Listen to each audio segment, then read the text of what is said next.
न स्पर्श करेंगे।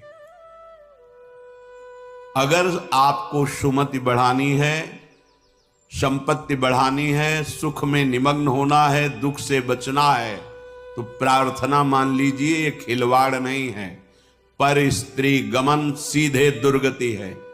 जो कानून है वो कानून है, ये भगवत कानून है, वैदिक सिद्धांत है। और हमारा मन जब तक सिद्धांत से नहीं चलेगा तब तक भले कोई बाहर दंड दे ना दे, हमारा हृदय हमको दंड देगा, जलाएगा। ऐसी परिस्थिति पैदा होगी कि आप जलते रहोगे बिना किसी कारण के। प्रार्थना है ये मन के बहकावे में और ऐसे लोगों का संग जो कि अरे मनोरंजन है, ये मनोरंजन नहीं, तुम्हारा सर्वनाश है। क्या कमी थी रावण में? महान देववंदित पुलस्त जी का अंश है, पुलस्त जी के अंश से प्रकट हुआ विश्रवा जी। पुलस्त जी ही ने अपना दूसरा रूप धारण किया। वैसे भी पुत्र को आत्मा ही कहते हैं।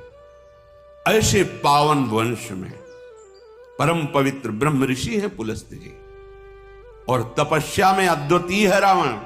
साक्षात ब्रह्मा जी प्रकट होकर जो तुम्हारी इच्छा हो वरदान मांगो। उत्तम कुल में प्रकट हुआ। ब्राह्मणत्व जहां छाया हुआ है, ऐसे ऐसे पिता से, जहां तपस्या का धनी है और बुद्धिमान समस्त वेदों का पारंगत है, साधारण नहीं है, असाधारण है। शिव आराधना अपने प्राणों की भी आहुति देने के लिए तैयार है। इष्ट देव भगवान शंकर के लिए कई बार अपने शीश उतार कर चढ़ाए, कई बार अपने भुजाओं में झूला झुलाया। कैलाशपति भगवान शिव को मैं कैलाश सहित बलशाली चलत दशानन डोलत अवनी, जहां पृथ्वी में चरण रखता तो जो पर पुरुष गमन हो। सावधान हो जाओ, तुम्हारे पुण्य क्षीण हो जाएंगे। सावधान हो जाओ, तुम्हारी आयु नष्ट हो जाएगी और तुम्हारी बुद्धि भ्रष्ट हो जाएगी, और तुम अंदर से ऐसे अपराध करोगे कि भयभीत बने रहोगे। देख लेना, ये परिणाम लिख लो।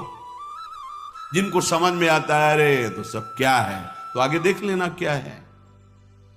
अगर कुमति को दबाकर सुमति को बढ़ाना है तो नियम ले लो, चाहे प्राण निकल जाए, पर पराई जिसका हम पाणी ग्रहण किए उसके सिवा किसी और स्त्री के साथ काम संबंध नहीं।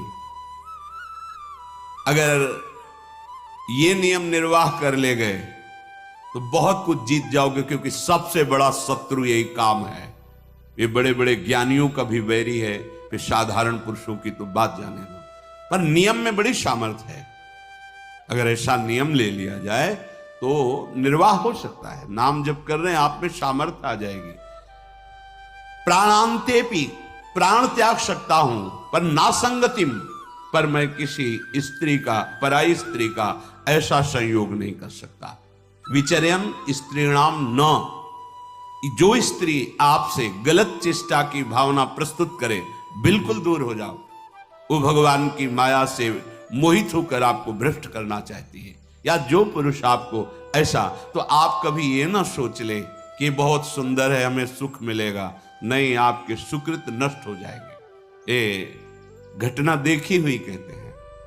नया ब्याह हुआ था, बड़ी सुंदर जोड़ी, बहुत हष्ट पुष्ट, बड़े जमींदार ब्राह्मण थे। बस मन को यदि हम प्रभु में नहीं लगाएंगे तो ये भोगों में संतुष्ट होगा ही नहीं, क्योंकि वहां कुछ है नहीं। हर क्रिया के बाद नवीन आशा, नवीन आशा, नवीन, फिर नवीन पुरुषों की आशा या नवीन स्त्रियों की आशा। इसका स्वभाव ऐसा है, ये नवम नवम भोगना चाहता है, क्योंकि सुख है नहीं। वहां एक उन्होंने नौकर रख लिया, और वो भी पूर्व का, उनके यहां का, जो लड़की पक्ष का था, वहां से मंगा के। शायद उसने शर्त रखी होगी कि वहां से रख लो, अब जैसा भी हो। अब वो वहां रहने लगा। अब उससे एक पुत्री प्रकट हुई, ना मां की आकृति ना पिता की आकृति। तो पिता को लगा कि, तो उसने पूछा कि आप नाराज मत हो ना, पर मुझे लगता है कि क्या आपका आचरण गलत है क्या? नहीं, ऐसा कुछ नहीं। पर वो प्रवीणता अपनी बुद्धि से समझ गई कि हमें लगता है ये हमें इस बात में दंड देंगे। जान, चाय में जहर मिला करके उसको दे दिया। पति को। अब वो पधार गया तो उनके जो पिता थे, वो पक्का प्रमाण हो गया किसी ने दिया है। उसने अपनी सारी संपत्ति आवेश में, क्रोधावेश में, एक क्षत्रिय बलवान जो परिवार था उसके नाम कर दी। ऐसी दुष्टा को बिल्कुल हम अपने चाहे भीख मांग के खा लें, अपनी जमींदारी नहीं देंगे। इधर ये हुआ, उधर वो पकड़ गई पुलिस से, बात उसने स्वीकार की, उसको जेल हुआ। बच्चे भीख मांगने लायक, जो छोटे छोटे पूरा परिवार नष्ट, पति जहर से नष्ट हुआ, वो जेल में, बच्चे ऐसे, पूरी जमींदारी दूसरे के, सर्वनाश। कभी कहीं किसी का मंगल नहीं हो सकता। अगर आपको अभी मौज मस्ती लग रही हो ना, ये तो सुनने को आ रहा है, हमारा तो कुछ नहीं, पुण्य चल रहा है, पुण्य छीण होने दो, जल्दी पुण्य छीण होने दो, फिर तुम देखना जब तुम्हारा हिसाब आएगा तब तुम्हें समझ में आएगा कि शास्त्र में जो लिखा है वो सत्य लिखा है। सब अनुभव करके देख लो। शास्त्र विरुद्ध आचरण तुम्हें भयभीत रखेगा। जिसके सामने नहीं झुकना चाहिए उसके सामने झुकना पड़ेगा तुम्हें, क्या क्या देखना पड़ेगा। इसलिए विश्वास कर लीजिए, भले प्राण चले जाएं, प्राणांतेपि न संगतिम विचरयन। कैसी कैसी नीच बुद्धि आ जाती है, पूरे परिवार का नाश हो गया। कितना मंगलमय जीवन चल सकता है, कितने प्यार से दोनों रह सकते हैं, कितना भजन करके पूरे परिवार का उद्धार किया जा सकता है। अतिथि सेवा, साधु सेवा, गुरुजनों की, माता पिता की सेवा, धर्माचरण, और फिर भागवतिक प्रसन्नता के लिए संतानोत्पत्ति आदि। बड़ा मंगलमय गृहस्थ धर्म है। गृहस्थ धर्म का मतलब है एक परकोटी के अंदर रह करके शत्रुओं पर विजय प्राप्त करना, और विरक्त का मतलब खुले मैदान में ललकार करके शत्रुओं को परास्त करना। तो आदेश कर रहे हैं, विचरयन स्त्री नाम न तत्संगी नाम। जो पुरुष आपके पास बैठकर गंदी बातें सुनाता हो, गंदे दृश्य दिखाता हो, गंदी चेष्टाओं का परिचय कराता हो, ऐसे पुरुष का त्याग और ऐसी स्त्री का त्याग जिसके संग से आपका अपना धर्म नष्ट हो जाए, बिल्कुल नहीं। सावधान।